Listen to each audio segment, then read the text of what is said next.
Bom, gente, hoje o nosso podcast tem o patrocínio da Versalhes. A Versalhes é uma loja que eu amo demais e tudo que você queira saber em matéria de moda, tendência, como nós falamos também dos nossos bichinhos, sejam as estampas de animais, enfim, jeans, tudo que você precisa para estar dentro da moda, você encontra lá na Versalhes. E quem ainda vai falar um pouquinho mais sobre ela é o Leandro, que é o responsável pela loja. Oi, Carlinha. Ó, como ela já falou, né, um pouco ali da Versalhes, ela é uma cliente, assim, assídua, uma cliente maravilhosa. A Versalhes, ela tem desde 2021, é uma loja que tem ali no Boulevard, na Rua São José, 1406, para quem não conhece. É uma loja de multimarcas, tem grandes marcas lá, tanto a moda clássica, uma moda mais despojada, um look para você ir pra festa também. Então, assim, ó, de tudo um pouco você vai encontrar na loja. A moda que você vai encontrar lá, tanto casual, quanto do despojado, quanto para uma festa também. Vários looks aí para você se esbaldar. Venha conhecer a loja, vai ser um prazer ter você comigo e viver essa experiência maravilhosa que é estar na Versalhes. Gente, todas as informações da Versalhes vai estar aqui no QR Code na tela e na descrição aqui embaixo. Agora vamos voltar com o nosso podcast. Oi, gente, estamos aqui mais uma vez com o nosso Podpets, o podcast do Brechó Pets. E hoje eu tenho o prazer de estar recebendo o vereador Dr. Rangel Scandiuzzi aqui no meu Podpets. Olha só, doutor, muito obrigado, quero agradecer pelo seu tempo, eu sei que é corrido, ter nos dedicado esse tempinho para vir falar com a gente. Carla, eu agradeço a oportunidade, é mais uma razão da gente, de uma prestação de contas, né, desse bate-papo. Conheço o seu trabalho também de bastante tempo, no sentido de estar auxiliando os nossos animais, os nossos anjos de patas, né, os nossos cães e gatos, contribuindo muito com protetores e associações, mas protetores independentes principalmente. Então, uma honra estar aqui, um grande prazer, eu que agradeço o convite. Obrigada. Bom, eu vou começar com como começou essa vontade toda de ajudar os animais? Carla, eu venho de uma família, assim, tanto meu pai quanto a minha mãe, sempre no nosso ambiente familiar, sempre teve a presença, principalmente de cães, né? Uhum. Então, isso é algo que vem de família, de berço, do amor ao animal, né? Da gente ter essa responsabilidade, esse cuidado e do entendimento de que são seres de Deus, né?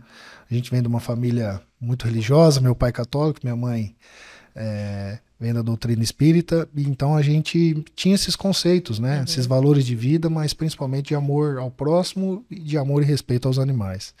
Então, desde pequeno, a gente já convivia em casa com essa sensibilidade de ter um olhar diferente para os animais, apesar de muitos anos atrás, não tinha toda essa sensibilidade da sociedade, né? Exato. Do poder público em relação aos animais. Cachorro era cachorro, gente era gente. Gato era gato e gente era gente, né? Cachorro era no quintal. Era no quintal, né? Fora da casa, tudo, né? Exatamente. A minha primeira cachorrinha foi a Laika, né? Então, a gente já tinha dentro do ambiente familiar, esse convívio com os animais. Então, tudo isso, e depois meu pai também, um pedacinho de terra que ele teve em Bonfim, uma chacrinha, ali de ter a galinha no sentido de ter não de usar a carne ou o ovo, né? Mas de ter os animais, não de consumo. O cavalo, tinha um pato, mas no sentido de o ambiente, de preservação da espécie, mas principalmente do ambiente saudável, em termos de meio ambiente. A gente sempre teve esse convívio com os animais de perto. Eu acho que mesmo no conceito do meu pai e da minha mãe, de respeito aos animais. Então, isso vem desde pequeno. É verdade. A gente, quando pega, a gente já vai criando aquele amor, né? Já vai vindo desde a sua foi lá, que a minha foi Lady, a primeira. E qual que é a maior dificuldade que a gente que mexe com essa parte, qual a maior dificuldade, no caso, que o senhor encontra? Posterior a esse ambiente familiar, passado alguns anos, eu fui criando... vendo da época da carrocinha, que a gente se incomodava, né, da captura dos animais. É uma captura assim meia judia, né? Uma coisa meia, sei lá. Era algo que sensibilizava quando você presenciava um atropelamento de um animal. Tudo isso foi mexendo muito comigo e, de forma independente, a gente ajudava um animalzinho aqui ou ali, Até porque ainda não tinha conhecimento de nenhuma associação de proteção animal para que efetivamente a gente pudesse estar participando. E foi a partir daí que eu fui conhecendo maior essas dificuldades de você atuar na causa animal. Porque de forma independente, isolado, você contribuía, hora ou outra. Me lembro do caso da Cidinha, que é uma cachorrinha que apareceu na casa da minha mãe, e ela teve mais de 10 filhotinhos, e a gente acolheu para dentro de casa. E aí foi que a gente foi vendo a dificuldade do poder público naquele momento não oferecer um atendimento de excelência para esses animais comunitários ou abandonados, e a dificuldade de encontrar lar temporário para esses animais. E aí foi que a gente foi vendo, a gente não via tantos animais nas ruas, né? Exato. Mas foi a partir desse momento que eu fui vendo a importância de estar organizado, junto com outras pessoas que tivessem o mesmo pensamento em relação a respeito e proteção aos animais, para que a gente pudesse passar por cima dessas dificuldades, lutar para que eles tivessem uma condição de vida melhor, dignidade, né? Exato. Mas principalmente fossem ouvidos e respeitados. Mas eu acho que foi nesse momento que eu vi que a dificuldade de lar temporário... Não tinha, nem associações não tinham, né? A gente não encontrava assim, hoje como tem aqui, tem ONG. ONG era uma palavra que nem tinha. Exatamente. Né? Não tinha. Então a gente não achava isso. Então eu acho que desde aquele momento e hoje potencializou muito, né? Até porque Ribeirão ficou um bom tempo, alguns anos sem castração. Dados não oficiais, mas parece que hoje em torno de 300 mil animais abandonados em Ribeirão. Nossa, 300 mil? Esses são dados não oficiais, mas é o que a gente... Aliás, tem um censo que a prefeitura vai em breve lançar, um censo animal, justamente para a gente ter uma ideia, tentar entender e receber esses dados oficiais sobre quantos animais comunitários a gente tem no município, né? Porque tem aqueles semi-comunitários, que é aquele que fica dentro da casa, mas que tem acesso à rua, né? E estão expostos a poder cruzarem, né? Ou pegar uma doença, ou serem atropelados, né? Tem os tutelados e tem a grande maioria que são esses animais de comunidades que estão sem lar próprio, correndo qualquer tipo de risco, né? Mas eu acho que as maiores dificuldades hoje que eu vejo na causa animal, sinceramente, primeiro é o respeito, que esse conceito nessa gestão estou vendo diferente. Pelo menos as demandas que a gente tem encaminhado e as solicitações que a gente tem exigido, tanto para o prefeito municipal quanto para a Secretaria do Meio Ambiente, para o Departamento do Bem-Estar Animal, a gente tem visto uma preocupação dessa gestão no sentido de oferecer qualidade de vida e um atendimento de excelência para esses animais, como castração, vacinação, estimular a adoção responsável e principalmente algo que eu bato muito, que é a conscientização das nossas futuras gerações, das crianças nas escolas. Eles são o nosso futuro, eles que já têm que começar a entender desde pequenininho, né? Exatamente. Eu acho que estou pontuando aí alguma das maiores dificuldades que eu presenciei enquanto protetor individual e depois como um voluntário da Associação Amigo dos Bichos, né? Que é o que a gente vê muito, a dificuldade de captar voluntários, né? Para que a gente possa ir no abrigo, dar um banho nesses animais, oferecer um pouco de carinho para eles, porque hoje nós, lá na associação, nós somos em 6, 7 voluntários efetivamente atuantes, mas com mais de 120 animais, então isso é bastante.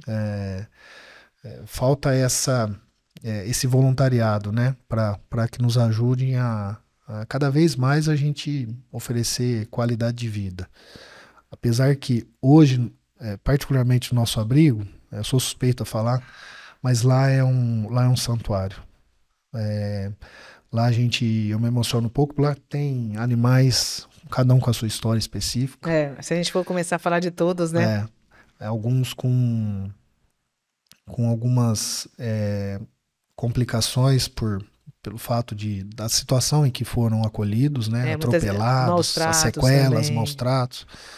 Mas lá é um santuário, assim, a gente Temos o Magno Douglas, que moram num abrigo, então se dedicam diariamente àqueles animais. A gente não consegue estar a todo momento presente no dia a dia do abrigo, mas tenta fazer com que a divulgação, para que cada vez mais a gente consiga girar o ciclo que a gente fala, de capturar um animalzinho, dar todo o atendimento, vacina, castração, vermifugação, todo o atendimento veterinário, deixar ele saudável para que possa ser adotado e a gente ter a oportunidade de oferecer abrigo para um outro animal numa outra situação. Sai um, entra o outro, né? Exatamente. A gente tem a preocupação e o respeito de não acumular.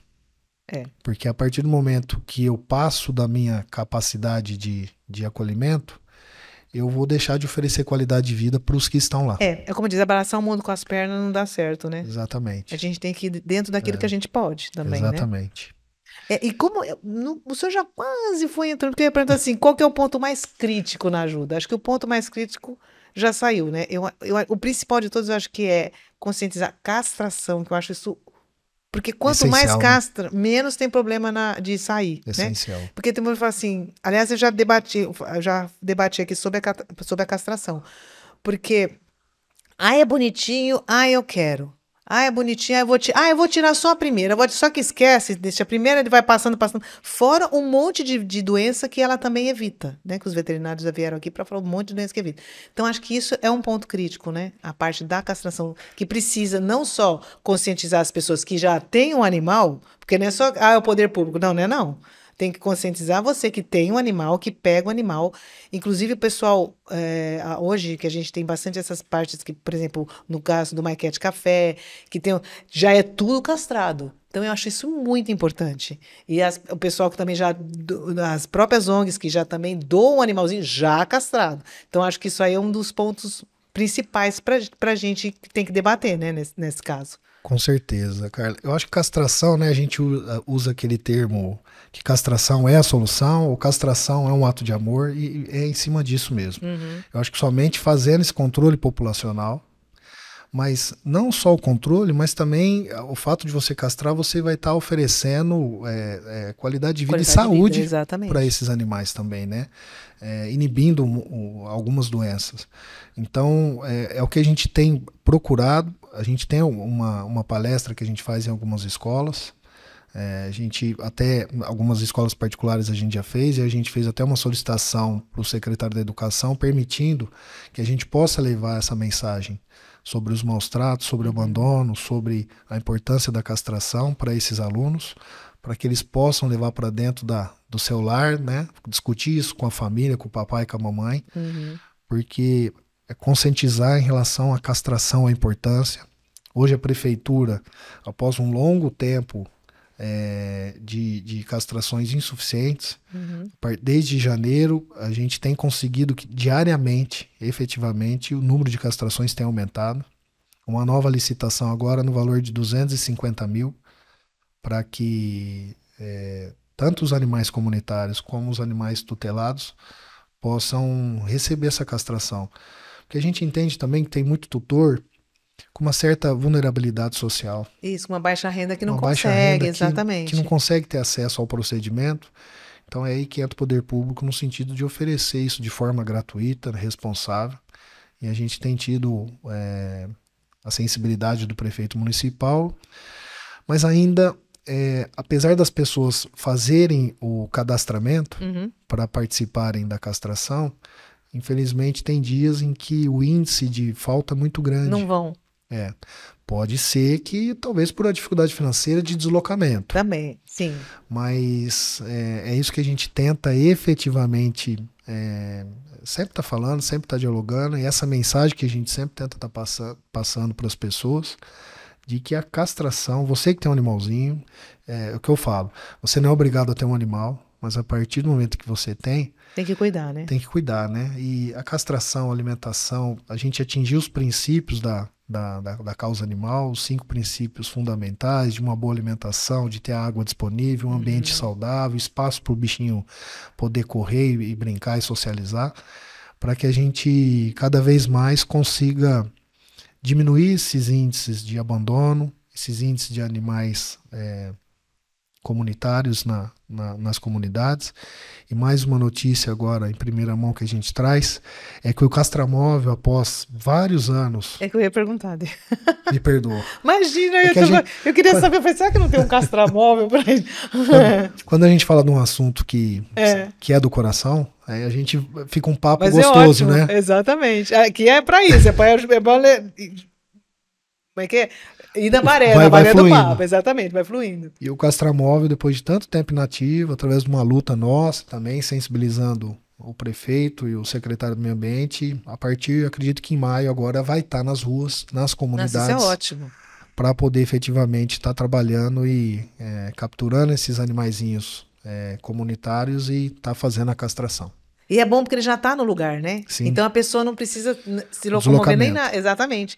E aí fica muito mais fácil, né? Muito mais fácil. A prefeitura, através do bem-estar animal, da coordenadora Stefânia Dallas, eles monitoram os bairros periféricos com maior número de animais comunitários. Uhum. Então eles vão começar por essas comunidades, deixa o castramóvel durante uma semana. Nossa, bastante tempo. Em uma região, por exemplo, vai lá no Cristo Redentor, dentro da unidade escolar do bairro ou da unidade de saúde, deixa o castramóvel lá. Então as pessoas que têm a tutela levam e os comunitários, o próprio bem-estar animal captura, faz todo o procedimento o hemograma, ver se está saudável para castração, o jejum, né, todos os exames pré-operatórios e depois o acompanhamento pós-operatório também.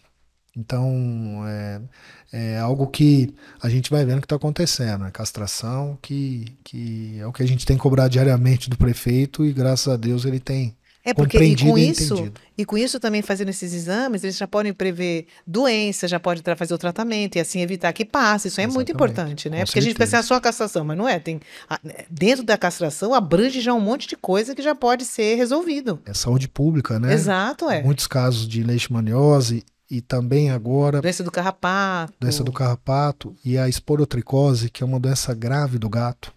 Extremamente agressiva. Eu sei, porque eu tenho dentro do meu site tem muito gatinho com essa doença.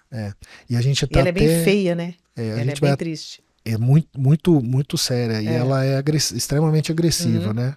Tem tratamento, mas é um tratamento longo, né? Exato. Um tratamento muito longo que a gente está até solicitando à prefeitura alguns dados para prevenção da possibilidade de algum surto em Ribeirão Preto sobre essa doença que tem aparecido alguns casos no Monte Alegre. Então é importante, no bairro Monte Alegre. Então é importante a gente estar monitorando isso. Eu tenho certeza que é uma orientação, mas uma obrigação da Secretaria da Saúde no Departamento de Vigilância, né, epidemiológica, para que possa estar monitorando e que é uma doença altamente transmissível, né? Então, entre eles. Então é importante essa análise e esse reconhecimento desse monitoramento para que esses dados não possam aumentar. Então, já que a gente já está entrando nessa fase, o que o senhor acha que precisa mudar ainda na causa animal? Além da castração, o que o senhor acha que precisa assim, dar mais uma revigorada? Por exemplo, a gente está falando do hospital veterinário. Eu acho que isso daí já é um passo muito importante para o pessoal também que não tem condição e poder levar o seu bichinho lá. Então, eu acho que esse aí vai ser de grande ajuda. Exatamente. Carla, eu vou tocar num ponto aqui, e se você me permite, eu acho que a primeira coisa que a gente precisaria na causa animal era a união. Tá bom, isso realmente precisa mesmo. Eu sei que, e também aqui não quero pontuar o trabalho de um ou de outro, o que um faz, o que o outro não faz, o que um faz mais, o outro faz menos. Eu acho que cada um que se dedica aos animais já são seres humanos iluminados, né, com uma sensibilidade diferente. Eu sempre falo que toda a vida importa. A gente tem que se preocupar com o idoso, com a criança, mas também com o animal, com os nossos animaizinhos. Mas eu acho que a união seria o principal ponto, independente das vaidades ou das preferências e gosto de cada um, mas se os protetores e a causa animal fosse mais unida no sentido de converger para as cobranças do poder público, eu acho que a gente já conseguiria muitos avanços, né? Uhum. O poder de investimento da prefeitura no setor do bem-estar animal também.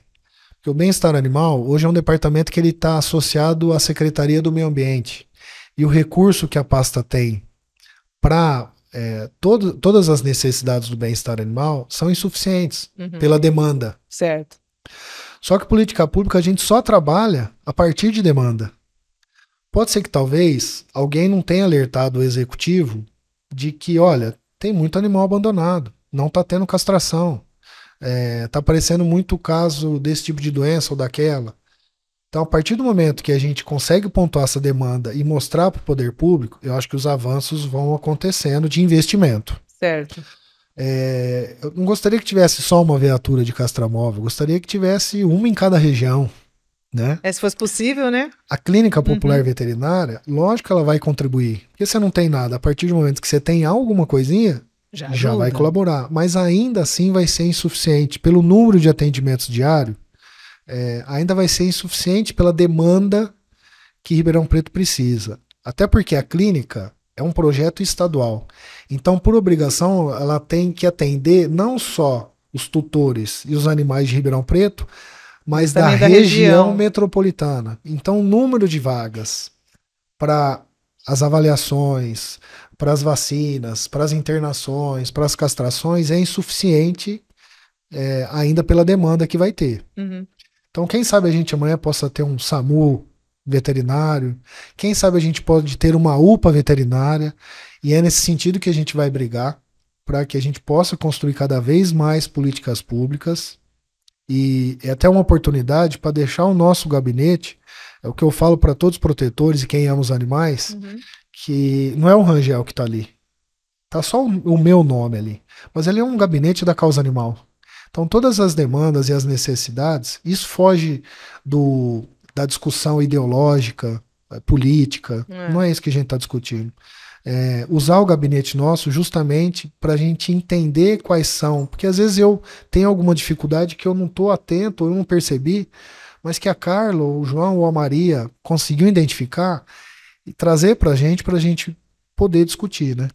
Mas isso é muito importante, a união é muito importante. E hoje, esse nicho do pet ficou muito grande. Ribeirão, pelo que eu vejo, é impressionante.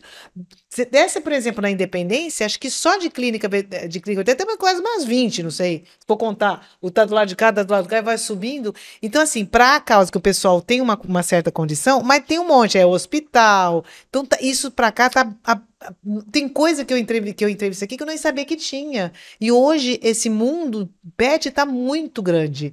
Então é uma coisa que se a gente se une, se a gente se faz, olha, vamos fazer então agora tentar fazer um hospital nosso mesmo, daqui de Ribeirão. Eu creio que deve ter muitas pessoas que estão se formando, porque hoje começou a procura por fazer veterinária tá enorme, né? Então, a pessoa vai ter ali olha que maravilha para ela poder estudar, para fazer um estágio, já ajudando, já praticando. Então, isso é muito importante. Porque não só ajuda, como também ajuda os nossos futuros profissionais da veterinária, não é mesmo? Com certeza. Até porque, como a gente falou lá do início, né? Hoje os animais, o conceito antigamente que o cãozinho ou o gatinho tinha que ficar no fundo da casa. Exato. E o gato tinha que estar na rua, né? Que o gato tinha que estar no telhado ou na rua. Hoje a gente vê esses animais como extensão da família. Eles são filhos, né? São filhos, eles são né? filhos, hoje eles são filhos, exato. E alguns casais, inclusive, não querem a maternidade, né? Justamente porque já tem 2, 3, 4 animaizinhos, né? Então, e essa conscientização de que realmente são extensão da família, são filhos, né? Porque hoje tem comida, tem comida, é roupa. É um aniversário. É aniversário, é creche. Eu sempre conto aqui essa história que eu tenho uma amiga que ela falou pra mim assim. Eu falei assim, e a Linda, que ela tem uma border collie, eu falei assim, eu falei assim, a Linda hoje a Linda foi pra creche, porque ela tem aula de matemática. Eu falei, como? Ela tem aula de matemática? Ela falou, porque bota o petisco não sei aonde, então esse somado com esse não sei o quê. Quer dizer, hoje eles têm assim, eles são privilegiados, né? Graças a Deus, mas nem todo mundo tem acesso a isso. Exato. Então, se a gente pudesse fazer para que pelo menos a saúde deles e a saúde estivesse pelo menos ali, pelo menos todo mês não, mas todo ano eles fizessem um check-upzinho, quanta coisa a gente conseguia evitar? Com certeza. Apesar que, principalmente nessa campanha, quando eu levei a mensagem de dar voz aos nossos animais através da política, a gente foi muito hostilizado em alguns locais. É lógico que grande porcentagem da população hoje tem essa consciência, essa sensibilidade e esse amor pelos animais. Mas ainda uma parcela tá alienada, não tá muito atenta a esse nosso amor pelos animais. E a gente tem pessoa que acha e a que gente não é julgado bobeira. como louco, Exato, como exato. sujo, como não tem nada para fazer. Exato. Né? Então, mas realmente é isso. Tem pessoas ainda que acham que para a causa animal a gente se dá, como dizer, se dá demais por mas é só um, como diz, vamos falar no português, é só um bicho, não é mesmo? Então ainda tem essa, né? Não vou dizer assim, como é que eu vou dizer? Não seria um preconceito. Menos, né? Mas ainda tem as pessoas que não respeitam esse nosso amor. Isso, né? Exatamente. Acho que é isso que me fugiu. É o que a gente, durante a campanha, visitando algumas pessoas, a gente foi muito hostilizado nesse sentido também, de não entender esse nosso amor, essa nossa luta, né? Como eu falo, sim, a gente tem que se preocupar com o idoso, a gente tem que se preocupar com a criança, Lógico. mas tem que respeitar aquilo que a nossa gosta. luta, a nossa causa, Exatamente. né? Que é justamente dar voz para eles, né? A gente se envolver na política justamente para a gente tentar conscientizar o poder público, para realmente fortalecer políticas públicas para os nossos animais, porque há muito ainda a se fazer, sabe? Há muito a se fazer na causa animal. Como eu falei anteriormente, foram as 2 últimas gestões em Ribeirão Preto, a gente não teve muita preocupação com essa pauta. E nesse sentido que os animais comunitários, principalmente, foi aprovado na Câmara um projeto nosso que o prefeito vai sancionar ou não, acredito que sim, mas falando sobre os animais comunitários, porque eu tenho tido muita reclamação de animais comunitários em unidades públicas de saúde e de educação, que o gestor daquela unidade não gosta do animal e não quer bastante. aquele animal lá. Exato. Sendo que a lei preserva o direito dos animais comunitários, eles estão anteriormente naquele local, antes do que essas pessoas ou mesmo do que o empreendimento. Inclusive pessoas que eu já fiquei sabendo de colocar veneno para acabar matando. Isso aí a gente ainda tem meio debaixo do pano, o pessoal que faz isso ainda, né? Carla, a gente teve agora, recente, coisa de 1, 2 semanas, uma gestora de uma unidade escolar no João Rossi, que fez um comunicado interno na escola proibindo a alimentação dos gatos comunitários. Sendo que em Curitiba, por exemplo, referência para a gente, as escolas têm usado esses animais comunitários para falar sobre educação ambiental com as crianças. Então, olha a diferença de gestão. Exatamente. Né? Então, outro pensamento, né? Outro pensamento. Mas o animalzinho não pode ficar, o gatinho não pode ficar aqui na escola porque vai transmitir a toxoplasmose. Só que ela não entende, às vezes, que a toxoplasmose você tem que ingerir o cocôzinho. Exato. Foi uma irmãzinha também nós viemos para falar exatamente disso. Ou mesmo uma verdura mal lavada. Exato, não é propriamente o gato. Não é propriamente o gato. Exatamente. Né? Então, são esses princípios, esses valores que a gente tem passado, que a gente tem tentado levar para a administração pública e para a comunidade, para que, assim, você não precisa gostar do animal, mas você vai ter que respeitar. Não gosta, mas também não judie, né? A gente tem visto muito caso, tem um projeto que chama Paçoquinha, que é de 2 amigas, que faz um trabalho maravilhoso com esses animais silvestres, que a população, boa parte, não tem o conceito e o entendimento da importância desses marsupiais no ciclo. Pro ecossistema. Que eles comem a barata, o escorpião. Exatamente. E a cada dia nós estamos invadindo o espaço deles com empreendimentos imobiliários, invadindo. E eles não têm para onde ir. E eles não têm para onde ir, né? Paçoquinha, preciso convidar vocês, então. Exatamente. Então realmente são esses entendimentos que a gente precisa discutir com a sociedade. Exato. de ter respeito. Você não precisa gostar, você não precisa ter, mas se tiver, tem que cuidar. E se você não gostar, você tem que respeitar. Porque Exatamente. são seres de Deus, né? É isso que a gente tem que ter um entendimento. E o senhor tem algum plano para, assim, futuro, alguma coisa nesse âmbito? Eu acho que essas palestras em escolas, principalmente para essa geração, como eu falei anteriormente, acho que é importante a conscientização. Também acho. Né? A gente tem tido uma sensibilidade de grandes marcas, grandes empresas em Ribeirão Preto, preocupados com a causa animal, estarem inseridos nessa divulgação desses princípios, desses valores, desse entendimento sobre a importância do cão, a importância do gato, de todos os animais, sejam eles domésticos ou silvestres. A gente tem que ter essa conscientização. Principalmente nas adoções, a gente terem adoções realmente responsáveis, com termos responsáveis sobre adoção.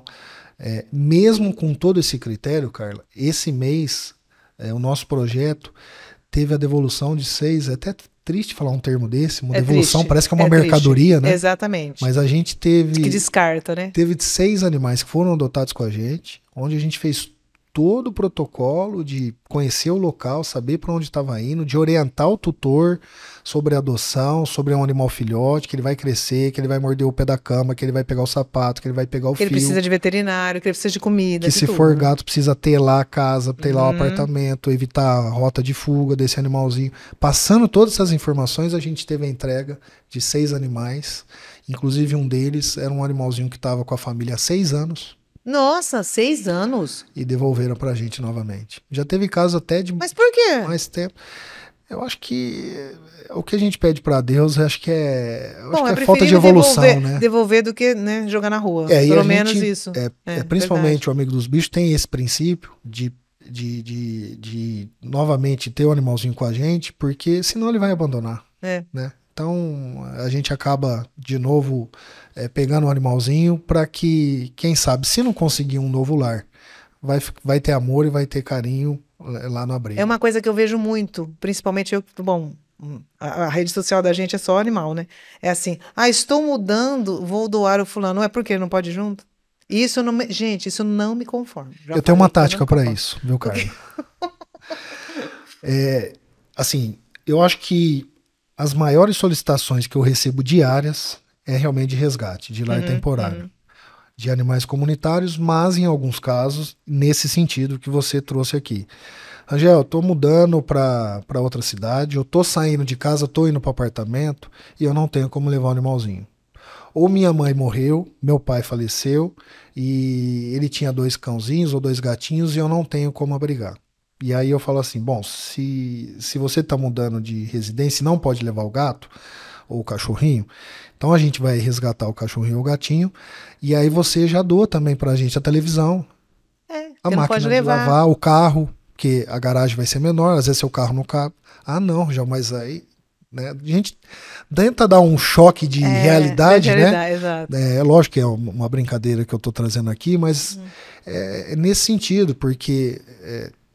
sabe, falta um pouco de sensibilidade das pessoas de entenderem se ele talvez não está preocupado esse amor esse vínculo afetivo que ele criou com o animal, mas pode ter certeza que o animal criou com ele. Exatamente. Né? E criou muito, né? E ele não está preocupado com isso, né? Como se fosse algo descartável, né? Um ursinho de pelúcia que eu não quero mais, então eu posso jogar fora. Isso aí que a gente tem que também... isso que a gente também precisa colocar com as crianças, porque ela tendo essas ideias, desde pequenas não vão abandonar. Porque é ali que a gente semeia, né? Exato, é um outro critério que a gente tem de não fazer adoção próximo a Natal. Porque muitas pessoas acabam doando um animal para uma outra pessoa. É presente. Sem que outra pessoa queira. É que nem coelho na Páscoa agora, né? Eu vou comprar um coelhinho. Meu filho adorou o coelhinho. Para comendo o coelho tá dentro do lixo. Mas não é? É verdade. Isso aí é uma coisa perigosa também. Então, eu acho que, em cima de tudo isso que a gente falou, apesar de ter, principalmente nos casos de resgate que a gente recebe muito, de maus tratos, de abandono, de ter sempre o apoio da Polícia Civil, da Polícia Militar, da Guarda Civil Metropolitana, mas o responsável pela agressão, que está ferindo a lei dos maus tratos, geralmente ele sai antes do que a gente, protetor, que está lá para defender o animal, ele sai antes da gente da delegacia, do que a gente. A gente fica lá fazendo boletim de ocorrência e o agressor Foi embora. E sempre que eu recebo alguma demanda nesse sentido de maus tratos, eu procuro, a pessoa fala, poxa, mas você não está preocupado com o animal, você quer vídeo, você quer foto? Sim, a gente tem que começar a punir esse agressor. Foi assim que a lei seca, ela efetivamente começou a crescer e respeitada no país. Começou a mexer no bolso das pessoas, perder a carta, a pessoa parou de beber para dirigir porque sabe que vai virar alguma coisa. E se a gente não começar a punir essas pessoas... Exatamente. A pessoa só sente quando ela recebe a punição. Porque a gente recebeu casos graves em que a gente conseguiu o apoio da polícia, das forças policiais, identificou o agressor, mas que não virou nada. E pode ser que amanhã ele adote outro animal. E faça a mesma coisa. Né, e faça a mesma coisa. Então, isso aí precisa mudar. São todas essas questões que é importante a gente agradecer mais uma vez o seu espaço para a gente estar passando, né? Mas eu acho... Então, bom, eu acho que o doutor deu ou não deu, porque ainda a gente teria muita coisa para falar. Mas eu espero convidá-lo novamente para que a gente... Quem sabe vem a gente tá com uma coisa melhor, né? Tem umas novidades boas por aí, pra gente debater aqui também. A gente protocolou, só aproveitar seu espaço, Carla, a gente protocolou também um projeto da Farmácia Popular Veterinária. Olha que bacana, é mesmo. Não tinha pensado nisso. Foi aprovado pela Câmara, espero que seja aprovado pelo prefeito, né? Inclusive a gente pode doar os remédios lá, né? Exatamente. Muita gente recebe, não tem, acaba perdendo, sabendo que tem algum animalzinho que precisa, né? Isso. Então a gente está esperando que o prefeito sancione essa lei para que efetivamente esteja funcionando e seja um suporte para principalmente os tutores com dificuldade financeira de comprar um remedinho, né? E às vezes o meu cãozinho infelizmente faleceu ou acabou de usar o medicamento e eu posso dar para um outro. Exatamente. Que tem essa necessidade. E precisa necessidade. ter um lugar para isso, porque muitas vezes a pessoa me liga e fala assim, Carla, o meu animalzinho morreu e eu tenho remédio, você aceita? Eu não posso falar que aceito, porque como é que eu vou ligar para cada protetora para falar, fulano, você precisa de... Não vou, porque não dá nem tempo de você ficar ligando para um. Então, muitas vezes, é bom a pessoa, olha, então você liga, já vai lá na farmácia tal, entrega lá, porque lá eles pegam. Ou senão entrega para mim que eu levo lá. E já tem aquele ponto de apoio para a pessoa entregar o remédio. Isso é muito bom. Com certeza. E se você também me permite, Carla, até vou falar para a Câmara aqui, sem olhar para você, mas para deixar uma mensagem, que o ano passado eu acho que eu perdi o maior amor da minha vida, que foi o Nino. É um cachorro de 18 anos. E sempre que eu falo dele eu me emociono, mas você que tem um animal, que tem um cachorro, que tem um gato, que tem um cavalo, que tem uma tartaruga, um periquito, seja qual espécie for, você efetivamente se dedicar a ele, oferecer toda a qualidade de vida, não abandone os animais, não maltrate, são seres de Deus que transmitem pra gente o amor incondicional, o amor incondicional, o amor puro. Só você que efetivamente tiver um animalzinho, puder se dedicar a ele, dar todo esse carinho, você vai sentir esse amor puro, né? Vai. Então, você me desculpa a emoção, imagina. Sempre que eu falo do Nino, eu também, o meu podcast surgiu do Buff também. Eu sinto a presença dele e eu sei que se ele já não retornou, que eu acho que ele retornou, eu tô com uma canina lá, eu acho que é o Nino, que retornou pra mim numa outra pelagem, de uma outra espécie, mas acho que a mensagem é essa, de amor aos animais, de respeitar os animais, né? Desculpa a minha emoção, imagina, é que quando a gente fala dos bichinhos, é uma luta diária difícil, é muito difícil. Mas eu não vou desistir, até o final vou lutar para dar voz e vez para os nossos animais. Obrigado, viu, Carla? Que assim seja, doutor. Muito obrigada mais uma vez. Obrigado. Bom, gente, esse foi o nosso Pod Pets e espero vocês no nosso próximo. Até mais.